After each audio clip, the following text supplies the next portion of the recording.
So, all right, we're reading the parable of the sower. This is going to be a new series that we're going to be doing scripture today. I'll try to get out different locations. Some be in my house, some whatever. But I personally like being out in God's glory, God's creation, because when you're out in nature, you can hear God speaking a lot more to you, and you're just more relaxed. All the problems of the world just seem to go away. So, with that being said, we'll be reading Matthew 13, and we're going to start out at verse 3. Then he told them many things in parables, saying, a farmer went out to sow his seeds. As he was scattering the seed, some fell along the path, and the birds came and ate it up.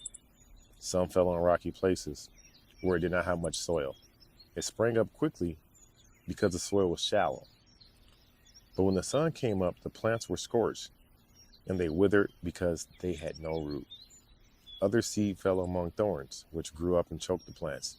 Still, other seed fell on good soil, where it produced a crop. 100, 60, or 30 times was sown. Whoever has ears, let them hear. The disciples came to him and asked, why do you speak to the people in parables? He replied, because the knowledge of the secrets of the kingdom of heaven has been given to you, but not to them. Whoever has will be given more, and they will have an abundance. Whoever does not have, even what they have will be taken from them. This is why I speak to them in parables. Though seeing, they do not see. Though hearing, they do not hear or understand. Reading, going to the next page. Verse 14. In them is fulfilled the prophecy of Isaiah. You will be ever hearing, but never understanding. You will be ever seeing, but never perceiving. For this people's heart has become calloused. They hardly hear with their ears, and they have closed their eyes. Otherwise, they might see with their eyes, hear with their ears, understand with their hearts, and turn, and I would heal them. But blessed are your eyes, because they see, and your ears, because they hear. For truly I tell you, many prophets and righteous people long to see what you see, but did not see it, and to hear what you hear, but did not hear it. And he says, and skip down a little bit, listen then to what the parable of the sower means. When anyone hears the message about the kingdom and does not understand it, the evil one comes and snatches away what was sown in their heart. This is the seed sown along the path. The seed falling on rocky ground refers to some who hears the word and at once receives it with joy. But since they have no root, they last only a short time. When trouble or persecution comes because of the word, they quickly fall away. The seed falling among the thorns refers to someone who hears the word, but worries of this life, and the deceitfulness of the wealth choke the word, making it unfruitful. But the seed falling on good soil refers to someone who hears the word and understands it. This is the one who produces a crop, yielding 100, 60, or 30 times what was sown.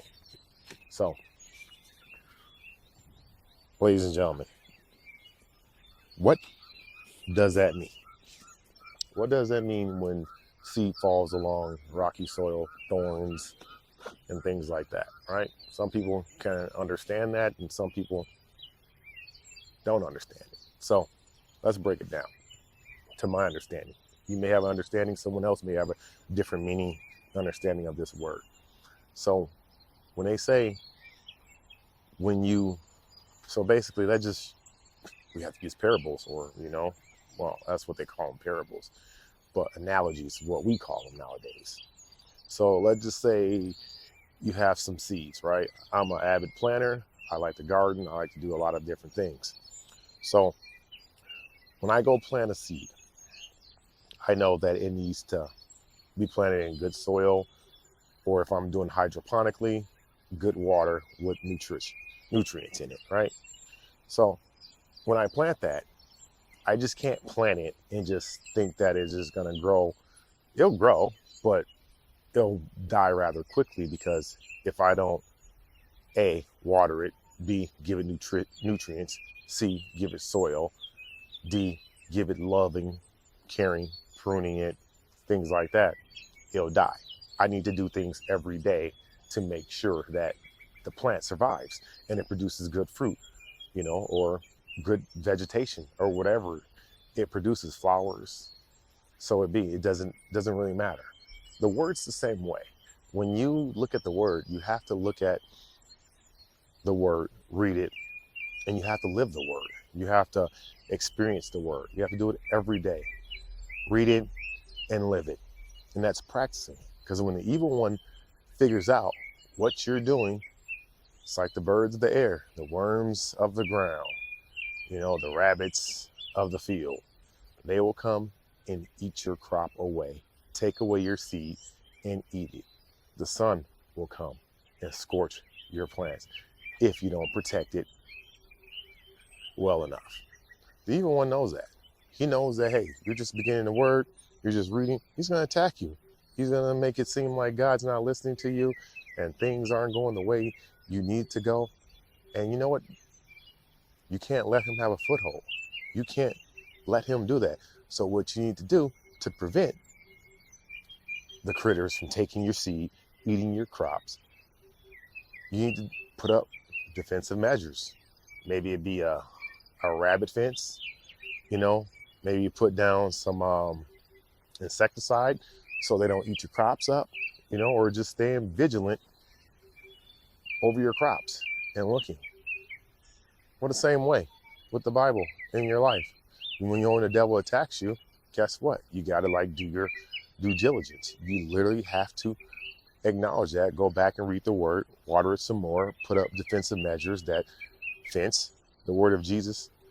He said, the devil has no control over you. You allow him to have control over you. So when you can understand and acknowledge that, you can literally defeat him and his cohorts and his demons and his buddies, because they have no standing in your life. And I'm sorry about that, guys. My phone's about to die. But we're going to finish this up because it's not that quick. So basically the word is, you have to continuously read the word, practice the word, practice what it says in there and live your life the way according to Jesus wanted you to live it. And yes, no one's saying you're not going to have bad times. Because guess what? Rabbits are going to come try to eat your food. That's just how it's going to go. The worms are going to come and eat your food. That's just how it's going to go.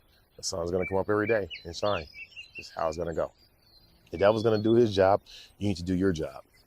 And that's continuously reading the word and studying and listening to God and being a good person. With that, people, I'll show you this scenery that I'm in, and we can go back to our lives and doing things. So here we go.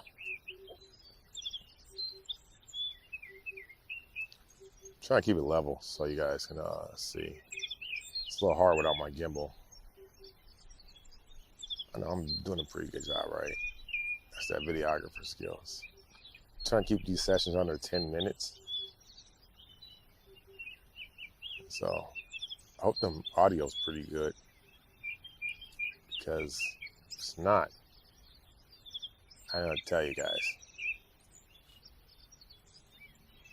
It's funny when people see cameras, they just change up their whole little perception and just go a whole different way. I love it though. I love it. I love cameras. I love technology. I love everything we're doing.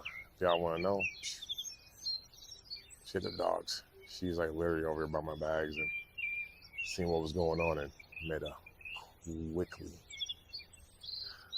about face. All right, guys, have a good day. We love you. Peace.